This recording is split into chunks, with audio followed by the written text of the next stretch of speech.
সম্মানিত সভাপতি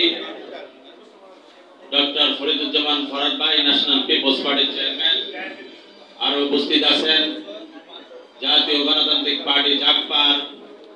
সম্মানিত সভাপতি বীর মুক্তিযোদ্ধা খন্দকার লুৎফর রহমান সাহেব, আর উপস্থিত আছেন সাম্যবাদী দলের ডক্টর সৈয়দ নজরুল ইসলাম,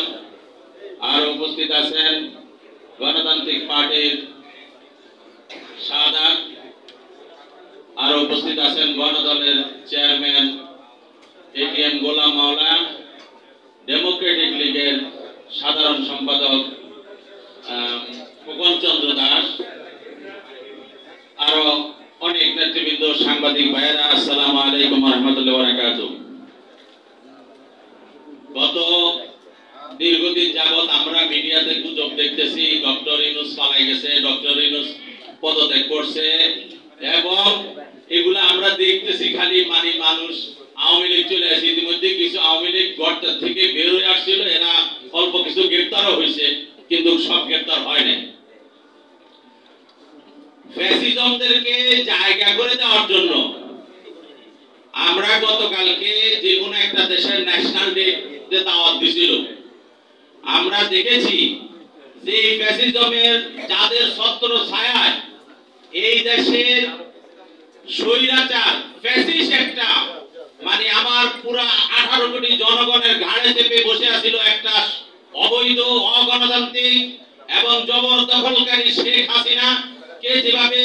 ছাত্র জনতার অভ্যুত্থানের মাধ্যমে যেভাবে বিদায় করা হয়েছিল, ঠিক সেই জায়গায় যাদের ছত্র ছায়ায় গত 15টি বছরে এই দেশের মানুষকে দুকে দুকে নিপীড়িত করেছে, হত্যা করেছে, যাদের ছত্র ছায়ায় তাদেরই। শুধু তাই নয়, এই দেশের এই বাংলাদেশে যোগ যোগ করে এক শ্রেণী লোক দালালি করে গেছে, আর এই দেশের মানুষকে তাবেদারি বানানোর চেষ্টা করেছে। আমরা পরিষ্কার কথা বলতে চাই, এই বাংলাদেশ ন্যাশনাল ডেমোক্রেটিক পার্টি পরিষ্কার বলেছে, এই বাংলাদেশে কেউ খাবে কেউ খাবে না, তা হবে না, তা হবে না। এই দেশের মানুষের সমান অধিকার, সমান ন্যায় বিচার এবং জনগণের ভোটের অধিকারের জন্য আমরা গত 17টি বছর আন্দোলন করে গেছি, এবং সেটা একটা পর্যায়ে ছাত্র জনতা আমরা সকলে মিলে রোডে আন্দোলনের মাধ্যমে একটা ফ্যাসিস্ট সরকারকে বিদায় করার পরে আরেকটা গ্রুপ এই অবৈধ ভাবে আবার সেই দলকে প্রতিষ্ঠা করার জন্য ষড়যন্ত্রে লিপ্ত হয়ে আছে কিনা বলেন? আপনারা কি আওয়ামী লীগের পূর্ণ জন্ম দেখতে চান?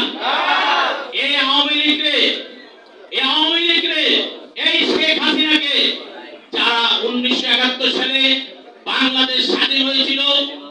এই সাধারণ মানুষের 7.5 কোটি জনগণের নেতৃত্বে শহীদ প্রেসিডেন্ট জিয়া রহমান যখন বলছে উই রিভোল্ট,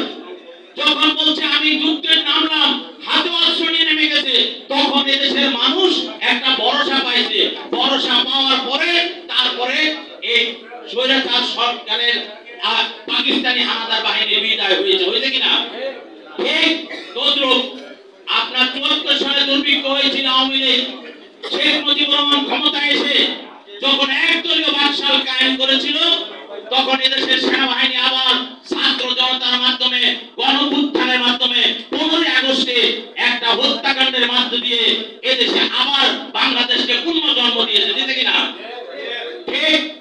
আবার যখন দেখছে না ওই স্বৈরতন্ত্রের ছত্র ছায়া যায় নাই, বাকশালীরা এখনো গর্তের ভিতর থেকে পালায় নাই, আবার 77 সালে ঠিক সিপাহী জনতার বিপ্লবের মাধ্যমে শহীদ প্রেসিডেন্ট জিয়া রহমানকে যখন জনগণ রোডে নিয়ে এসেছে, জনগণের নেতা নির্বাচিত করেছে, ঠিক তখনই এই বাংলাদেশে আবার পুনর্জন্ম হয়েছে। জনগণের গণতন্ত্র প্রতিষ্ঠা করেছিল, সকল মানুষের ভোটের অধিকার নিশ্চিত করার জন্য কাজ করেছিল, এদেশের মানুষের খাদ্যের ব্যবস্থা করেছিল, খাল এবং সমস্ত জায়গায় ঐক্যবদ্ধভাবে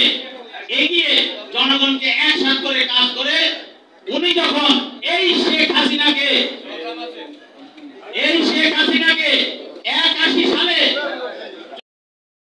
আমাদের ইউনূস সাহেবকে 24শে জুলাই গণঅভ্যুত্থানের মাধ্যমে ওনাকে সকলের মতামতের ভিত্তিতে ওনাকে আমরা ক্ষমতা বসিয়েছি, কিন্তু জনগণের অধিকার নিশ্চিত করার জন্য থাকেন না, কিন্তু জনগণের অধিকার কি করছে উনি নিশ্চিত করতে পারে নাই, নিরাপত্তা দিতে পারে কোনো ট্রাফিক